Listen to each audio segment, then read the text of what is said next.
Wilma Rudolph का जन्म Tennessee के एक गरीब परिवार में हुआ था।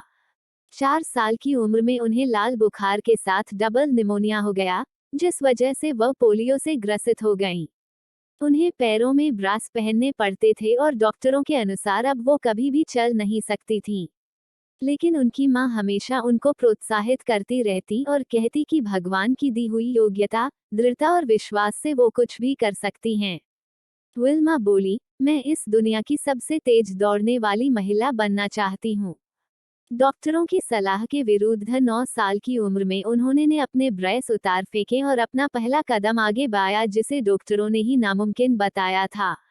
13 साल की उम्र में उन्होंने पहली बार रेस में हिस्सा लिया और बहुत बड़े अंतर से आखिरी स्थान पर आईं। और उसके बाद वे अपनी दूसरी, तीसरी और चौथी रेस में दौड़ी और आखिरी आती रहीं, पर उन्होंने हार नहीं मानी। वो दौड़ती रहीं और फिर एक दिन ऐसा आया कि वो रेस में फर्स्ट आ गईं। 15 साल की उम्र में उन्होंने टेनेसी स्टेट यूनिवर्सिटी में दाखिल ले लिया, जहां उनकी मुलाकात एक कोच से हुई जिनका नाम एड टेम्पल था। उन्होंने ने कोच से कहा, मैं इस दुनिया की सबसे तेज धाविका बनना चाहती हूँ। टेम्पल ने कहा, तुम्हारे अंदर जिस तरह का जज्बा है तुम्हें कोई रोक नहीं सकता, और उसके अलावा मैं भी तुम्हारी मदद करूँगा। देखते देखते वो दिन आ गया जब विल्मा ओलंपिक्स में पहुंच गईं, जहां अच्छे से अच्छे एथलीटों के साथ उनका मुकाबला होना था, जिसमें कभी न हारने वाली यूटाहीन भी शामिल थीं।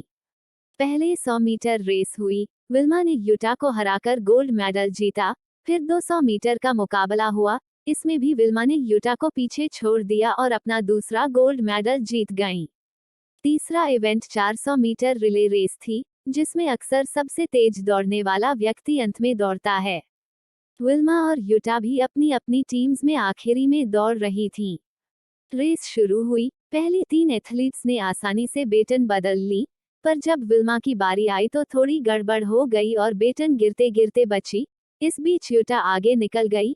विल्मा ने बिना देरी किए अपनी स्पीड बढ़ाई और मशीन की तरह दौड़ते हुए आगे निकल गईं और यूटा को हराते हुए अपना तीसरा गोल्ड मेडल जीत गईं।